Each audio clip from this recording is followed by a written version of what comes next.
I think antidepressants are giving people false hope, and a lot of people may feel better initially, but actually there will come a point when they realise, I've had the treatment that's supposed to work, it's not working for me, what on earth am I going to do? And that can put people in an even worse place. There are real problems out there in society that make people feel stressed and anxious and unhappy. And I think actually the people who are saying it's in your brain are the people who are making it less likely that we're going to resolve the problems that are making people unhappy and distressed and anxious in the first place. My guest this week is Joanna Moncrieff. Now, Joanna is a psychiatrist and is perhaps the leading sceptical voice in the use of antidepressants to treat depression. She has written widely and she's appeared on a lot of media, and she's a controversial figure, and her latest book is called Chemically Imbalanced: The Making and Unmaking of the Serotonin Myth.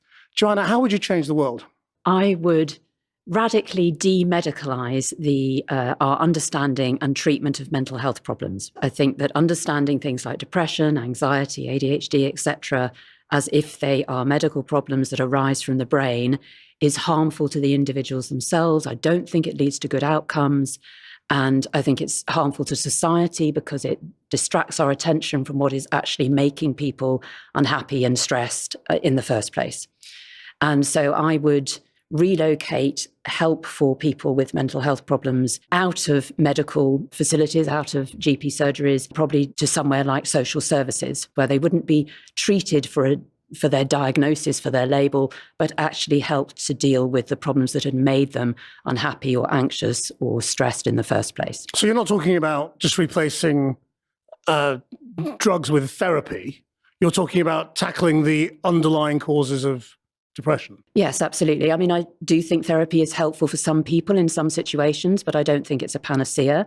And I think the main problem is that we think of people who are depressed as having this thing called depression, and we treat the depression rather than helping the individual with their individual difficulties. I mean, there are between 8 and 9 million people, we think, being treated for depression with antidepressants in Britain at the moment. And it's thought to be a growing diagnosis. Post-pandemic, big increase in mental health treatment. And what you're saying is there's nothing biologically wrong? Yes, I am saying that we haven't found evidence that there is a biological process that causes this condition, if we want to call it a condition. What is the serotonin myth that you think you're correcting? One of the biological theories of depression that was proposed several decades back now was the idea that depression is due to a deficiency of certain brain chemicals. And serotonin was one of the brain chemicals that was suggested to be relevant in depression in particular. So this is referred to as the serotonin theory of depression. It was articulated by medical researchers back in the 1960s. There was a big project to try and detect abnormalities in serotonin and other brain chemicals that were proposed in the 1970s and 80s. They didn't find anything. The theory sort of fell out of favor in the 1980s, but then it was recruited by the pharmaceutical industry when they released the SSRIs in the late 1980s and early 1990s to help to market that range of drugs. And that's when this idea that depression is caused by a chemical imbalance became really widely known by the general public and featured in advertisements and on pharmaceutical industry websites and that sort of thing. That is not an explanation that is used now for depression or for prescribing SSRIs, but you're saying that's still a common misunderstanding. Well, I think that question has to be if antidepressants are not correcting a serotonin deficiency or some other chemical imbalance as they were initially said to be doing, then what are they doing? That's a slightly different question. I mean, what I'm trying to tackle and to get at in terms of what you think is wrong with the way things are prescribed at the moment is, do you think people who go on to antidepressants still think that this is the reason?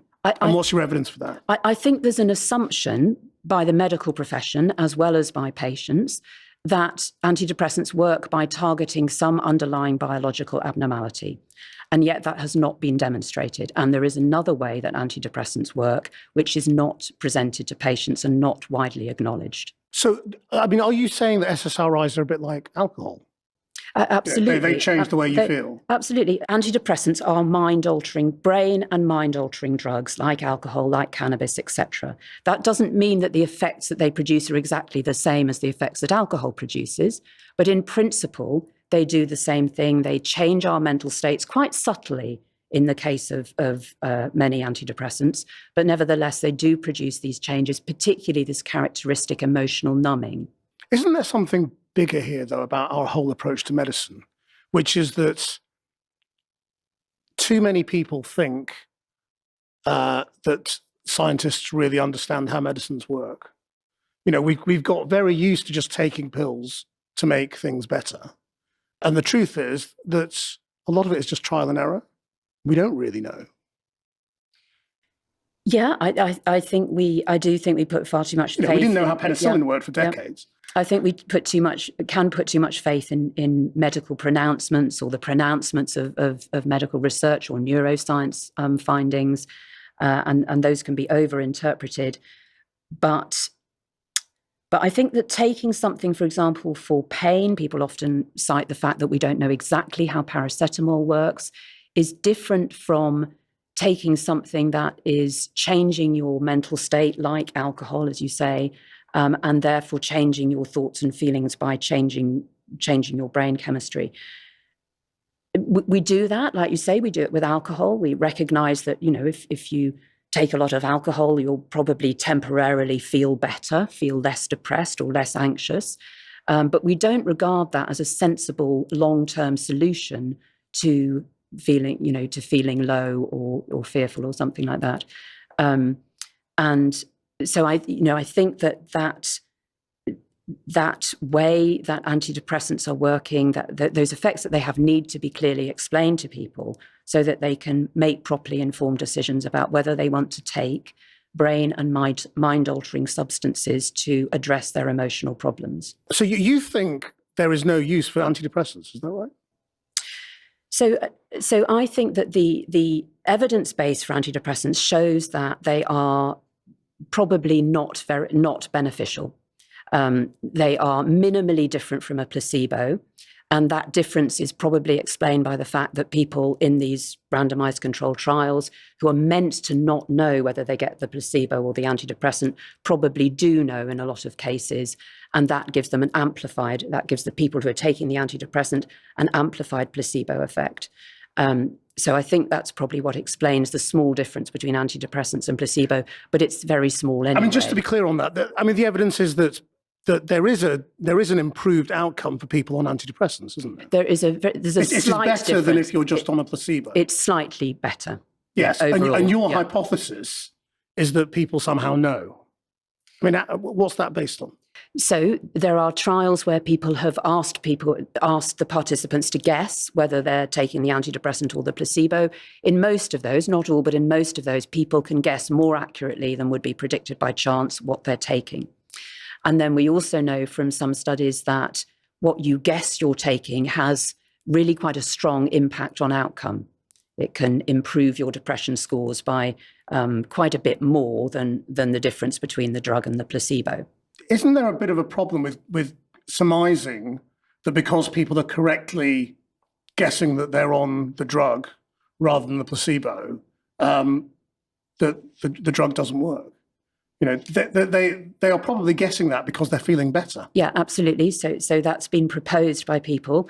The trouble is it's also been shown in negative trials where there's no difference between the drug and placebo, that people who guess they're on the active drug do better than people who guess they're on the placebo, regardless of what they're actually taking. But I mean, I suppose that the summary position for you is that you don't think that the medical trial outcome, which shows that people are better off taking antidepressants than not, is sufficiently good for it to be scientifically sound. I don't think that it justifies the mass prescribing of antidepressants. But another really important point is that we've assumed that what antidepressants are doing is correcting some underlying biological process that leads to the symptoms of depression. We don't have evidence of that. That's large. That was the paper that I did on the serotonin hypothesis was what sparked me writing the book. And there's another way that antidepressants might be working or might be having their effects when people take them for depression, and that is that they're not inert. They are drugs that change our normal brain chemistry, and by doing so, change our normal mental states, our normal feelings, thought processes, etc. This is your brain when you're strong. Not massively strong drugs in this respect, most of the antidepressants that we use nowadays, but they do induce feelings of emotional numbing. They numb people's positive and negative emotions, and they have been shown to do this in volunteers as well as people with depression. And of course, if you give people with depression a drug that numbs them a bit, that may be what's reducing their depression scores compared to placebo, as well as this amplified placebo effect. So I'm not saying that, so it's possible that it might be that effect too.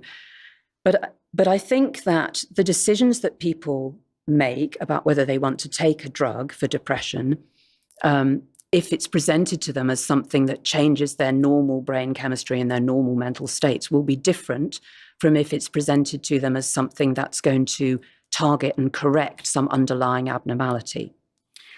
Because one of the criticisms around your work is that you've created a straw man, an imaginary myth, which is this explanation around brain chemistry.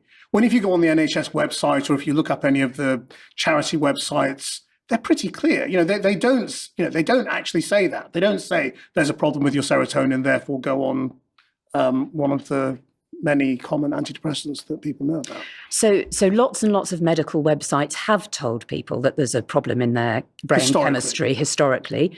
They have started to correct that over the last few years, some have corrected it since we published the paper on serotonin and depression.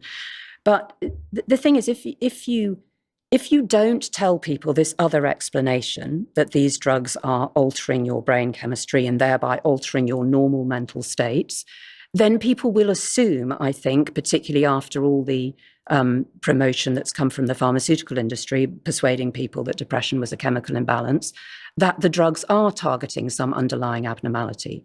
So they're being fixed. So I think, yes, exactly. So I think that unless people are explicitly told that, no, we don't have evidence that this is what the drugs are doing, then that's what they will assume that they are doing.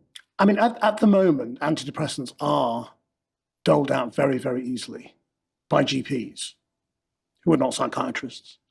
How have we got into that situation? Well, that's a really good question.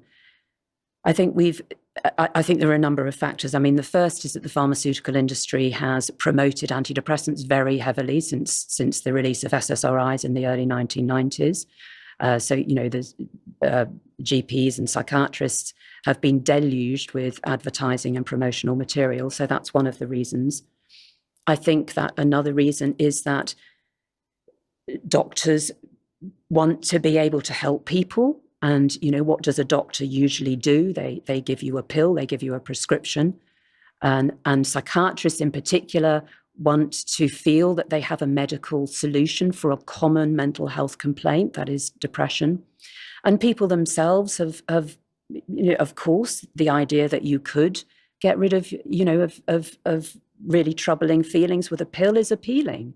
And so people have also been persuaded by that message that originally came from the pharmaceutical industry, because actually prior to the pharmaceutical industry's really strong campaigns of the 1990s, people were reluctant to take medication for depression, and they didn't see it. Because it was really scary medication, lithium and that kind of thing. Well, it was partly because the benzodiazepines were so widely prescribed at that time, and it was becoming clear that they were dependence-inducing.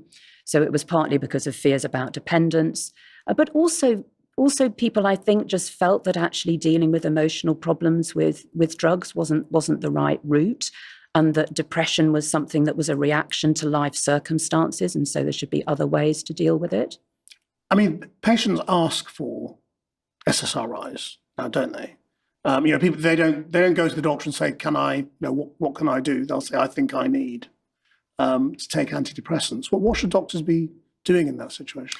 So I think there are some patients that come to doctors like that, but I think there are also many patients that come to doctors and are not sure really whether they should be taking a drug or not. And so I do think